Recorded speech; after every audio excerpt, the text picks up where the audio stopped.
কলবের পবিত্রতা, আরটা হচ্ছে জিসমানি পবিত্রতা। আমরা ঈমানের গ্রহণের মাধ্যমে আমাদের কলবকে যাবতীয় কুফরি থেকে আমরা কি করেছি, পবিত্রতা করে নিয়েছি। এবং সেই কলব দ্বারা যদি আমরা আল্লাহকে স্মরণ করি, নামাজে এসে আমরা আল্লাহকে স্মরণ করি, কলব থেকে অন্তর থেকে আমরা যাবতীয় মন্দ চিন্তা যখন আমরা দূরে সরাই দিই, তখন কলব আরো পবিত্র হয়।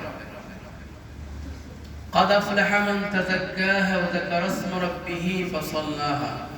সেই ব্যক্তিরাই সফল কাম করেছে যারা পবিত্রতা অর্জন করেছে এবং মহান আল্লাহর স্মরণে নামাজ পড়েছে, সালাত আদায় করেছে।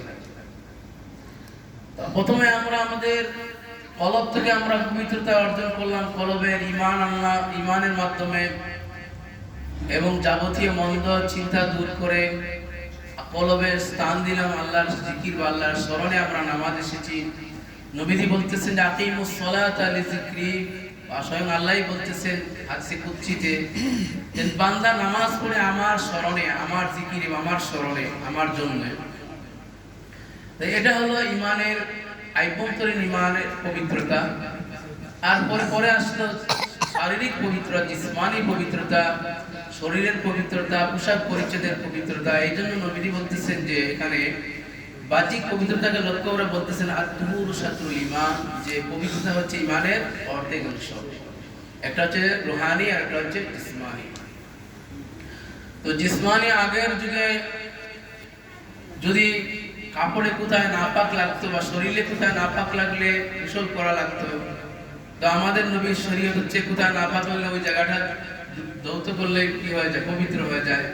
কাপড়ে কোথাও নাপাক হলে সেই জায়গাটা, সেই অংশটুকু ধুইলে কি হয়ে যায়, পবিত্র হয়ে যায়। আগের নবীর শরীয়ত ছিল মসজিদ ছাড়া নামাজ হইতো না, জামাত ছাড়া নামাজ হইতো না। আল্লাহ তাবারাক ওয়া তাআলা আমাদের নবীর শরীয়তকে কি করে দিয়েছেন, সহজ করে দিয়েছেন। জুইলাল আরদু মসজিদান তুহুরান, নবী বলতেছেন যে আল্লাহ রাব্বুল আলামিন আমার উম্মতের জন্য সমস্ত পৃথিবীকে আল্লাহ মসজিদ করে দিয়েছেন।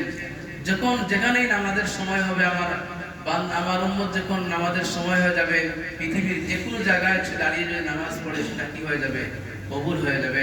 আলহামদুলিল্লাহ, এটা অন্য নবীর শরীয়ত ছিল না।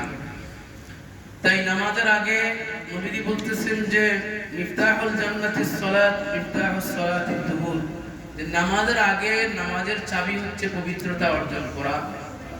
আর পবিত্রতা হচ্ছে নামাজের চাবি, আর নামাজ হচ্ছে জান্নাতের চাবি। এটা তিরমিজি হাদিস, হাসান সনদে।